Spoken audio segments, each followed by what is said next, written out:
사도행전 6장 1절에서 7절 말씀을 전하여 초대교회 안에 일어난 원망과 사도들의 대적 광고입니다. 지팡이 교회는 지난주에 가말리엘의 경고라는 강서를 들었습니다. 사도들은 종교 지도자들로부터 사내들인 공예에서 신문을 받고 있었습니다. 사도들을 죽이고자 하는 때에 가말리엘의 권고로 인하여 놀라운 일이 일어났습니다. 가말리엘은 바리새인이요 율법 교사로 백성으로부터 존경을 받는 지도자였습니다. 즉각적인 사형을 언도할 수 있는 상황에서 가말리엘의 음성은 극적이며 놀라운 하나님의 섭리였습니다. 가말리엘은 실패한 두 가지 예를 들어서 자신의 입장을 논리적으로 말을 합니다. 하나님께서 도우시지 않는 운동은 실패를 한다는 것입니다. 이전에 드다가 일어나 스스로 선전하며 사람이 약 400명이나 따르더니 그가 죽임을 당하며 따르던 모든 사람들이 흩어져 없어졌고 그 후 호적할 때에 갈릴리의 유다가 일어나 백성을 깨어 따르게 하다가 그도 망한즉 따르던 모든 사람이 흩어졌느니라. 드다와 갈릴리 유다에 대해서는 지난주 강서를 참고해 주십시오. 가말리엘은 실패한 두 가지 예를 들어서 사도를 당장 죽일 수 있었지만 그들을 하나님께 맡겨야 한다는 것입니다. 우리가 잘못된 판단을 했을 때 우리는 자신도 모르게 하나님의 대독자가 된다는 것입니다. 이처럼 하나님의 섭리는 놀라운 것입니다. 종교 지도자들은 사도들을 당장 죽일 수 있지만 가말리엘의 말에 동의를 합니다. 아마도 백성의 반란을 염려한 것으로 볼 수 있을 것 같습니다. 종교 지도자들은 자신들이 가장 하나님을 잘 섬긴다고 한 사람들입니다. 그렇게 생각한 사람들이죠. 사도들은 실패한 드다와 갈릴리의 유다로 생각한 것입니다. 하나님의 말씀을 오해하면 이처럼 될 수 있는 것입니다. 그리고 세상의 권력을 생각하면 신앙의 본질이 변질될 수 있는 것입니다. 총신, 고신, 합신에서 다 교장을 역임하셨죠. 오늘날 이야기는 학장 내지 총장이라고 얘기할 수 있을 것입니다. 고 박윤선 목사님으로부터 말씀을 배운 분들은 잘 알 것입니다. 과거 어떤 큰 교회 목사님은 자신이 박윤선 목사님으로부터 배운 사람이라고 하면서 자랑을 했습니다. 하지만 목회의 현실을 보면 마음이 찡하기도 합니다. 왜 그런지 박윤선 목사님의 에베소 주석을 보시면 알 수 있을 것입니다. 우리가 이 점에 있어서 한 가지 명심할 것이 있다. 그것은 교회의 사역과 구약시대 성전 사역의 차이점이다. 성전에서 이루어진 사역은 하나님께로 나아가 바치는 행사였으나 신약시대 교회의 사역은 신자들이 하나님과 함께 세상으로 나아가서 은혜와 구원을 나누어주는 운동이다. 교회의 사역 결과도 마침내는 하나님께로 돌아가는 것이다. 현대 교계에서 교회의 사역을 구약시대의 성전 사역과 혼동하는 경향이 있다. 예를 들면 예배 행위를 가리켜 제단을 쌓는다고 한다든가 교직자를 구약시대의 제사장격으로 착각하는 것 등이다. 구약시대의 제사장이나 제단은 그 예표하였던 바 그리스도께서 오심으로 말미암아 성취되었다. 짤막한 것이 아쉬움이 있지만 깊은 내용을 아주 간결하게 잘 표현한 것입니다. 박윤선 목사님의 주석은 상당히 요약되어 있습니다. 함축적입니다. 그것을 풀어서 우리가 잘 전할 필요가 있습니다. 종교 지도자들은 처음에는 순수했을 것입니다. 그렇지만 자신을 위한 종교를 만들고 하나님의 말씀을 고묘히 속였다고 보아야 합니다. 오늘날에도 하나님의 말씀을 카리스마적으로 잘 전하지만 자신을 위한 설교는 종교 지도자들과 같다고 할 수 있습니다. 이런 시대의 지팡이 교회는 하나님의 말씀을 읽으면서 성령의 인도로 나를 구원하여 주실 것을 기도해야 합니다. 사도들과 함께 하신 하나님은 당신의 놀라운 섭리로 인도하여 주신 것을 잘 알고 있지 아니하십니까? 하나님의 놀라운 섭리는 제자들을 구원하여 하였습니다. 종교 지도자에게 두 가지 예를 들어서 전했던 가말리엘의 경고를 생각해 보십시오. 이제 내가 너에게 말하니 이 사람들을 상관하지 말고 버려두라. 이 사상과 이 소행이 사람으로부터 났으면 무너질 것이요 하나님께로부터 났으면 너희가 그들을 무너뜨릴 수 없겠고 도리어 하나님의 대적자가 될까 하노라. 유대교는 하나님께로부터 났고 제자들의 사상과 행동은 사람으로 났다는 것입니다. 이것이 바로 타락한 종교 제자들이 하나님을 잘 섬긴다고 하는 생각이었습니다. 하지만 사도들의 복음 증언은 오늘날까지 전해주고 있지만 종교 제자들은 어떻게 되었습니까? 이처럼 하나님의 섭리는 놀라운 것입니다. 가말리엘의 권고를 들은 종교 제자들은 사도들을 채찍질하고 예수님의 이름을 전하지 못하도록 했지만 사도들은 능력을 받는 것을 두려워하지 않고 공회를 떠나면서 날마다 성전에 있든지 집에 있든지 예수는 그리스도라고 가르치기와 전도하기를 그치지 아니했습니다. 과거 제자들은 예수님을 버리고 도망을 하였지만 이제는 죽음도 두려워하지 않는 참된 주님의 제자요 사도가 된 것입니다. 지팡이 교회도 나약하고 연약하지만 연약하지만 제자들처럼 예수님께서 지켜주시면 강한 성도가 될 수 있는 것입니다. 이것이 부드러우면서도 강한 거룩한 신부가 되는 것입니다. 내가 강한 것이 아니라 하나님의 은혜로 강하여질 수 있는 것입니다. 지금까지 사도행전의 강서를 간략하게 정리하면 이렇습니다. 예수님께서 함께 하시면서 제자들에게 복음을 증거할 것을 사도행전 1장에서 말씀하였고 사도행전 2장에서 5장까지에서는 사도들이 감옥에 투옥되면서도 가르침으로 복음을 전념하였습니다. 이처럼 예수님께서는 가르치는 것이 사도들의 사역이라는 것을 볼 수 있습니다. 성령은 사도들과 함께 하시면서 복음이 증거될 수 있도록 사역에 축복을 하여 주시었습니다. 사도들이 제2차 감옥에 풀려나서도 죽음을 두려워하지 않고 복음을 전함으로 믿는 신자들이 많아진 것입니다. 그럴 때 더 조심해야 하는 것입니다. 오늘 본문 1절을 보십시오. 그때의 제자가 더 많아졌는데 헬라파 유대인들이 자기의 가부들이 매일의 구제에 빠짐으로 히브리파 사람을 원망하니 제자들의 가르침의 결과라고 할 수 있습니다. 그렇지만 이 구절은 역사적으로 볼 때 가장 중요한 구절의 하나이며 사도행전의 가장 복잡하고 논란이 많은 구절 중에 하나라고 할 수 있습니다. 그것은 바로 헬라파와 히브리파의 그 싸움의 발단이 어떻게 되었는지 이것을 알기는 좀 어렵습니다. 네, 대충 추측할 뿐이죠. 오늘날 교회처럼 성도가 많다는 의미를 넘어선 것입니다. 오늘날 성도가 이렇게 많다고 해서 제자라고 이렇게 얘기하는 것이 아닙니다. 제자라는 단어가 중요합니다. 지금까지는 예수님이 하나님 나라를 세우기 위해 세우신 12제자를 의미했습니다.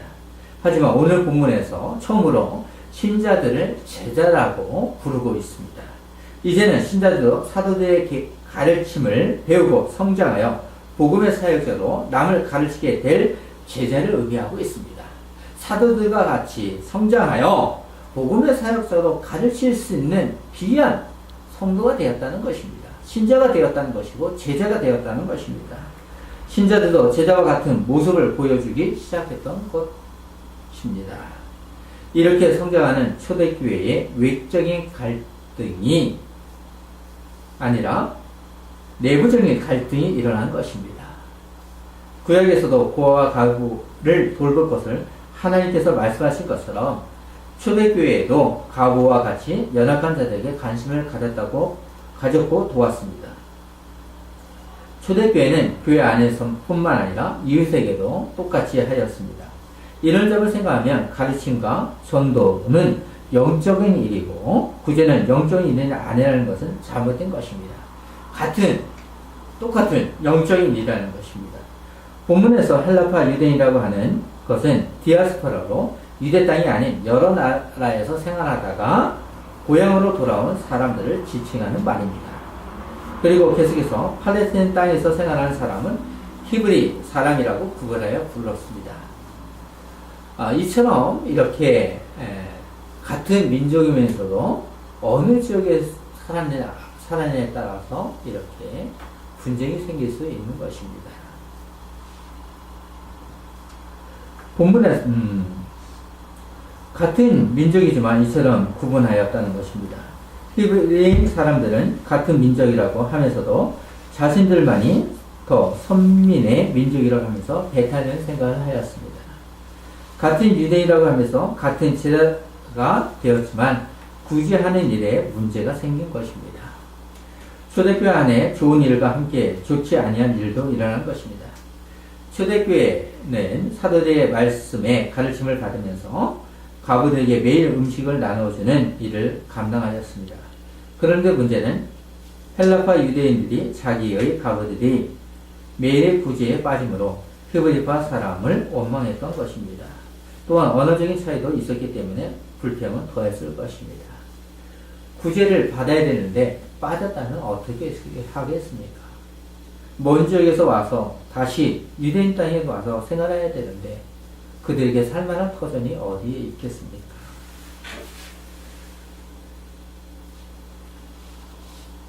이런 모습을 이것을 구제사역을 잘 보여줬던 것이 어디냐면 하란 지역입니다. 네덜란드를 옛날 말로 하면 하란이라고 얘기하죠. 개혁화 신앙이 잘 되어 있는 곳입니다. 그것은 정확한 땅이라는 것을 알고 있습니다. 우리는 풍차의 나라 이렇게 우리는 이야기도 합니다. 풍차를 통해서 물을 밖으로 빼내고 그 땅을 갈구어서 농사를 지었습니다. 그리고 여러 나라의 지역에서 온 사람들에게 땅을 나눠줘서 그들에게 살도록 했습니다. 이것이 바로 구제의 사역이죠. 땅들을 나눠준다는 것은 얼마나 귀한 것이겠습니까? 이런 모습이 바로 교회가 해야 될 모습인 것입니다. 다시 돌아와서 보면 히브리인과 헬라인 다툼은 교회 공동체의 질서에 위협이 되었을 것입니다. 바로 그때에 사도들은 이스라엘에서 12사도가 모든 제자를 불러 이르되 우리가 하나님의 말씀을 제쳐놓고 절대를 입사하는 것이 마땅하지 아니하니 사도들은 자신들의 잘못이라는 것을 인정하면서 해결하고자 한 것입니다. 사도들은 제자들을 한자리에 모이게 한 것입니다. 사도들은 그 문제가 실제적인 것이어도 그들 자신이 그 일을 할 수 없고 또 해서도 안 된다는 점에 유의했습니다. 문제 해결을 위해 사도들만 참여한 것이 아니라 제자들을 모두 참여시킨 것입니다. 마치 오늘날의 공동위에 즉 세례를 받은 모든 사람이 참여하는 것과 같은 것입니다. 사도는 자신의 권위대로 할 수 있지만 교회 안에서 성도를 존중하고 섬기는 것을 볼 수 있습니다. 그러면서 사도들은 자신들에게 예수님께서 명령하신 것이 무엇인가를 제자들에게 상기시켜 주고 있습니다. 그러나 교회 내의 구제사역을 비롯한 행정적 일들이 날로 늘어감에 따라 사도들은 정작 복음사역에 주력을 해야 하지만 점점 소홀해질 수밖에 없게 되었을 것입니다. 따라서 사도들은 그들이 맡은 사역에 최선을 다하기 위해 교회 안에 행정적인 일을 분리할 것을 제안합니다. 우리말 성경에는 접대를 일삼는 것이라고 되어 있지만 원어의 의미를 좀 더 살리면 식탁들에서 섬기는 것을 의미합니다. 섬긴다는 의미는 식탁 봉사와 성찬상을 차리는 일에 비롯한 구제사업과 교회 재정, 출납 및 교회 안에 가난한 사람들을 돌보며 식량과 생활용품 등을 나눠주는 일들을 총괄하여 지칭하는 것입니다. 사도들은 말씀 봉사에 힘쓰기 위해 3절에서 4절을 보시면 형제들아 너희 가운데 성령과 지혜가 충만하여 칭찬받는 사람 7을 택하라. 우리가 이 일을 그들에게 맡기고 우리는 오로지 기도하는 일과 말씀 사역에 힘쓰리라고 제안을 합니다. 사도들은 가르침이 더 높기 때문에 구제사역, 즉 성리의 봉사를 낮게 여긴 것이 아닙니다. 이것은 기능과 역할의 차이가 있다는 것을 의미하는 것으로 가치의 차이가 아니라 역할의 차이입니다. 사도들은 교회 안에 문제 해결을 하기 위해 무슨 말을 했고 어떻게 했느냐를 생각해 볼 필요가 있습니다. 사도들은 모든 것을 해결하고자 한 것이 아니라 하나의 섭리에 맡기고 성령과 지혜가 충만하여 칭찬받는 사람 7을 택하라고 한 것입니다. 사람들은 제자들에게 일을 맡기면서 조건이 필요하다고 생각을 했습니다. 자, 사도들은 이래서 이처럼 제자들에게 불러서 이렇게 조건이 무엇인지 이야기한 것입니다. 주의 일을 하기 위해서는 칭찬받는 사람으로 교회 안에서 신자들로부터 인정받는 일꾼으로 외적인 것과 내적인 마음을 의미하는 것입니다. 또한 성령과 지혜가 충만해야 하는 것입니다. 교회 안에서 하나님의 일을 맡을 사람은 성령 충만한 결과로 나타나는 신앙 인격과 타의 모험이 되어야 하는 것입니다. 이것이 직분자의 사도전의 7명을 선출할 함으로 자신들의 보조자나 종신 또는 신분급으로 선택한 것이 아니라는 것입니다. 사도는 그들도 자신과 같은 동력자로 교회 안에서 섬기도록 한 것입니다. 오늘날 목사도 말씀 봉사자라고 했습니다. 말씀의 섬김자이지 군림하는 자가 아니라는 것입니다. 직분은 이처럼 높고 낮음이 없는 봉사자의 섬기입니다. 박은성 목사님께서 말씀한 것처럼 한국교회 일부분은 교회 사역을 구약 시대의 성전 사역과 혼동하는 경향이 있다는 것은 참으로 교회의 본질과 한국교회가 나가야 할 방향을 모르는 것입니다. 사도들은 우리는 오로지 기도하는 일과 말씀 사역에 힘쓰라고 하므로 기도하는 것과 말씀 사역에 전념하도록 권면을 한 것입니다. 사도들은 예수님께서 자신에게 부탁하신 기능과 역할을 잘 알고 있었던 것입니다. 사도들은 서로 원망하면서 이를 해결하고자 한 것은 아니었습니다. 자신들을 돌아보면서 사도들을 부르신 본래의 본분을 다할 수 있도록 권면한 것입니다. 이것이 지도자의 모습이라고 저는 생각을 합니다. 예수님께서는 사도들에게 전하는 사명을 특별히 부여하심과 함께 늘 기도할 것을 말씀하셨고 기도의 모형을 제시하면서 기도를 가르치기를 했습니다. 우리는 이것이 우리에게 같이 적용되는 것입니다. 사도들이 기도에 열심히 다하는 모습이 초대교회 안에 비쳤다면 당연히 신자들도 기도에 열심을 다했을 것입니다. 이것이 교회 안에 신자들을 살리는 것입니다. 사도의 권면에 따라 초대교회는 일꾼을 선출하게 됩니다. 5절을 보시면 온 무리가 이 말을 기뻐하여 믿음과 성령이 충만한 사람 스데반과 또 빌립과 프로고로와 니가노르와 디몬과 바메나와 유대교에 입게 했던 안디옥 사람 니고라를 택하여 사도들은 권면으로 초대교회 신자들이 스스로 해결할 수 있도록 도와주는 것입니다. 초대교회는 사도들이 권면한 대로 적합한 자를 선출합니다. 5절에서 유독 스데반을 믿음과 성령이 충만한 사람으로 소개하는 것입니다. 이것은 앞으로 스데반의 사건을 집중적으로 언급할 것을 알리는 것으로 볼 수 있습니다. 그리고 7사람의 이름은 인종과 직업 등의 다양성을 보여주고 있습니다. 이것은 세상적인 표준이 아니라 신앙의 표준이 되어야 한다는 것입니다. 이처럼 직분이라는 것은 사도들과 같은 기능의 역할이 있습니다. 그것은 결국 죽음까지도 하나님의 영광을 위해서 맞이해내야 된다는 내부적인 뜻을 가지고 있습니다. 오늘날 직분을 함부로 선출해서도 안 되고, 또한 직분자들은 굴림해서도 안 되는 것입니다. 언제나 늘 봉사직, 섬긴다는 의미를 생각해야 되는 것입니다. 식탁에 봉사를 섬겨줄 때 그것을 통하여 우리가 음식을 먹는다면 얼마나 기쁘겠습니까? 우리 어머님들이 자녀를 위해서 식탁 봉사를 잘 섬기면 어떡합니까? 기쁘잖아요. 내 자녀가 이렇게 좋은 음식을 먹는다는 거. 그리고 또 자녀들은 내 부모가 이렇게 식탁 봉사를 해서 내가 먹는다는 것이 기쁜 것입니다.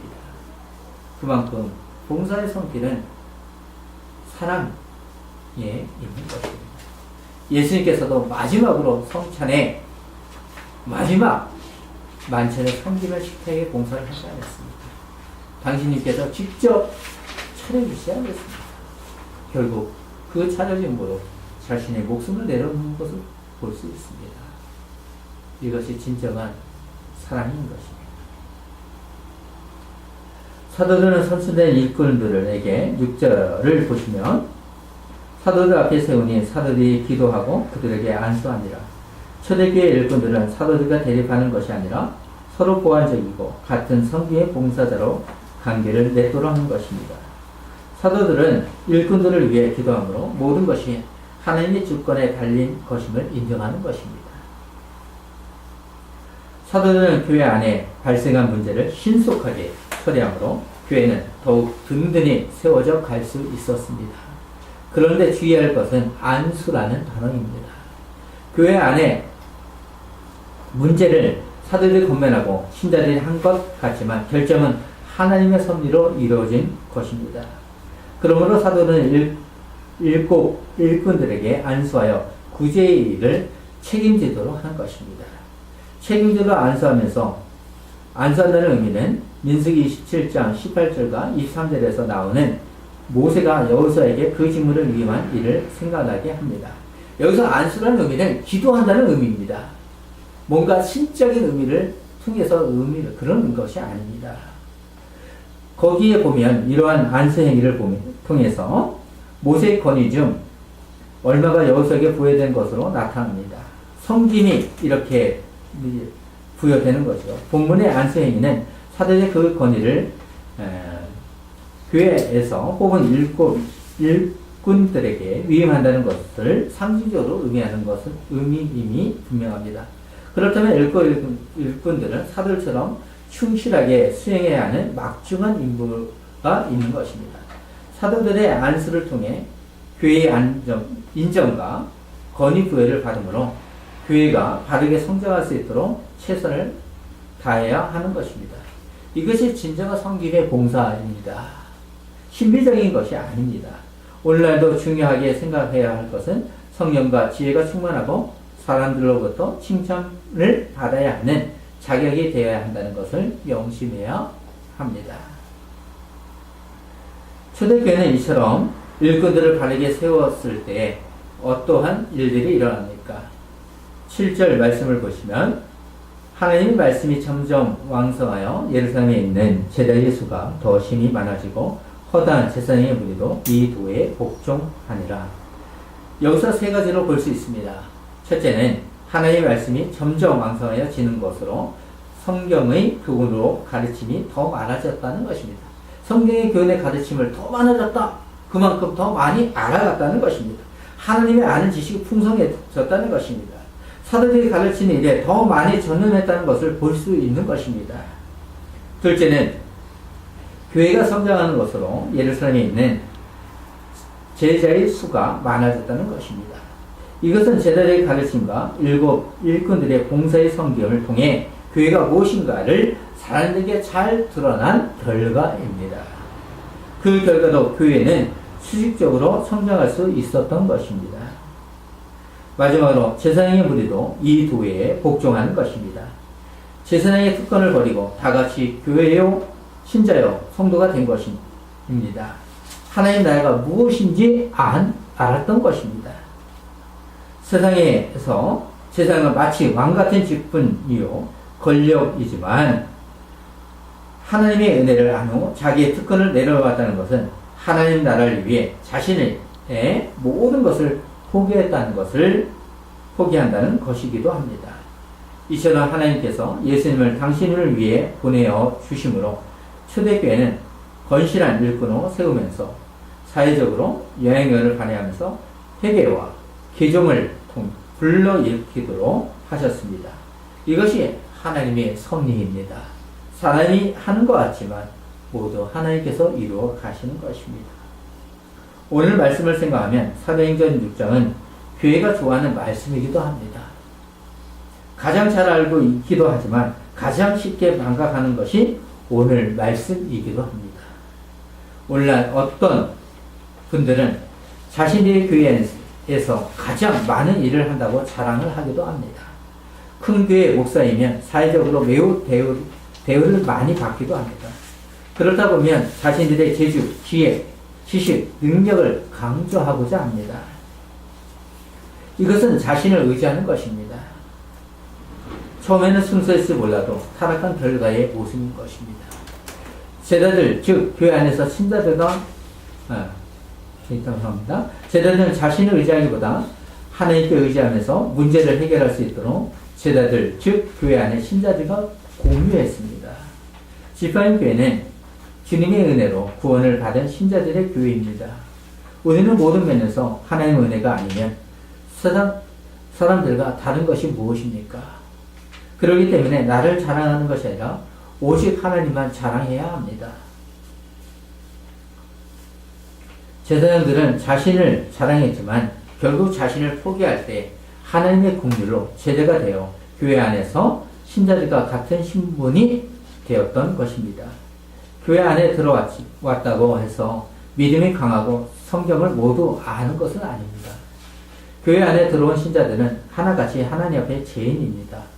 믿음과 성령에 대해서는 전혀 알지 못하였던 자들이었습니다. 교회 안에 처음 들어왔을 때 이렇게 다 알지는 못합니다. 그렇지만 하나님께서 택하신 백성에게 당신님께서 성령을 주시겠다고 하심으로 자연스럽게 받음으로 주는 그리스도라고 고백하는 것입니다. 내가 어떠한 행위를 받고자 노력하는 것이 아니라 하나님의 선물입니다. 이것이 그리스도인에게는 복입니다. 지파인 교회는 성령과 지혜가 충만하여 칭찬받는 사람으로 성장함으로 그리스도와 연합하여 몸인 교회를 이루어가야 합니다. 오늘 말씀을 생각하면서 나는 지혜가 충만한 성도인가를 생각해야 합니다.